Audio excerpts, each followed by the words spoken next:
and welcome to another episode of Ask Alice. Today, the question I'm answering is how do I go about planning for a series? So, what I mean by that is when I was sitting down to figure out how I wanted to write my story, how did I plan it to be a series?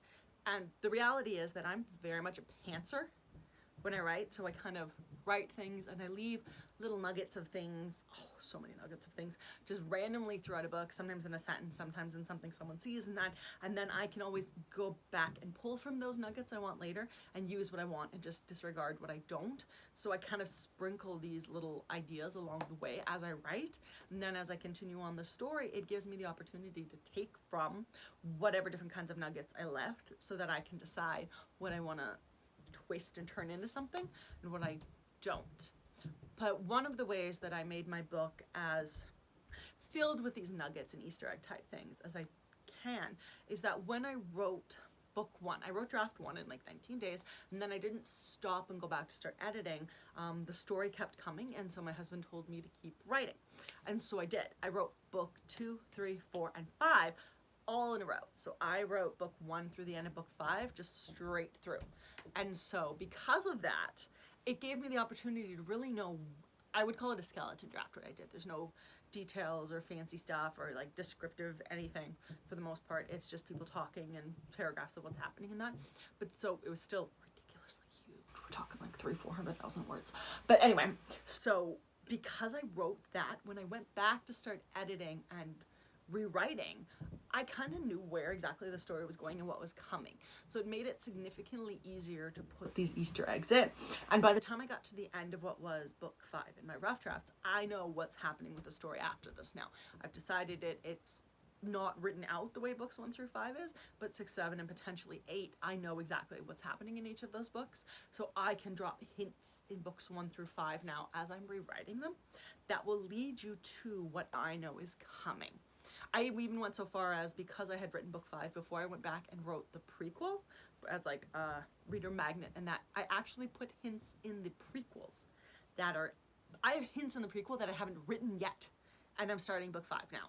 So because of that, there are so many little things in book 1 and in all the prequel short stories. Pretty much every short story has something in it that will come up later in the books. And so just the fact that I wrote this really quick skeleton draft out and I knew exactly where I wanted my story to go really helped me drop these kind of nuggets and things. But I will be honest, some of them have just come up naturally, where I'm writing and then I decided this character is going to play a larger role than I decided. I've cut characters that I had planned to use and then realized, you know what, no, they're not going to serve what I want them to do.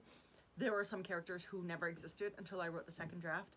Edith, for example, is not in the skeleton draft anywhere, but she then came up when I rewrote the book because I needed someone to balance Jessica the way that Michael and Stefan have balance with each other. I needed a opposite for Jessica as well, so that we don't have Stefan's always really serious and Michael is always really silly, and then Jessica is really serious, and I needed that balance. Otherwise Alex is stuck with a serious lady and has no one to counterbalance the way that Michael does for her, and I was concerned by that. But so yeah, I find that a lot of my ideas just come to me as I'm writing, and then I'm willing to go back and drop things into previous books. But I've also left so many nuggets of just like little ideas where someone notices something and, you know, they'll notice this or they'll do that or they'll say this, and it's a lot of those nuggets can be taken several different ways, and I just purposefully just throw these guys in wherever I feel like it, and I remember them all because my brain is like a filing cabinet for this kind of stuff. And then later on when I'm writing, I go, wait a minute, and then I'm like, that's how I'm going to use that nugget. I'm going to go back to what was said here in book 1 and I'm going to tie it back to this now, and then I'm like, ha ha ha ha ha ha. So some of them have been planned from day one and have been led, you know, little hints all the way until it's finally resolved. Others just kind of pop up on their own. Others I've gone back and added just because I thought, oh, this would be really cool, and if I have them mention this earlier, it'll make it even more hinted. Oh, I like that, and then I'll go do that. I have to be careful with that now because book 3 is currently going through line edits, which means I can't touch book 1 and 2 anymore. So I could still theoretically add a little hint to something in book 3, but anything 1 and 2 is locked tight. So there's no more playing with those. So as we go, I kind of have to work with what I got now. But I still think I'm doing a lot of hinting and things, and I think it's a lot of fun. And yeah, so that's how I went about planning a series. That is how I would go about planning a series in the future as well. I would definitely do the skeleton draft again, because it also really helped me get to know my characters. So when I came back to rewrite, I really knew my characters and I knew where they were going. So it made it a lot easier to figure out their stories and things. But yeah, so if you've got any questions for me, drop them in the comments and I will do another week of Ask Alice with your questions. So let me know, and happy reading, you guys. Bye.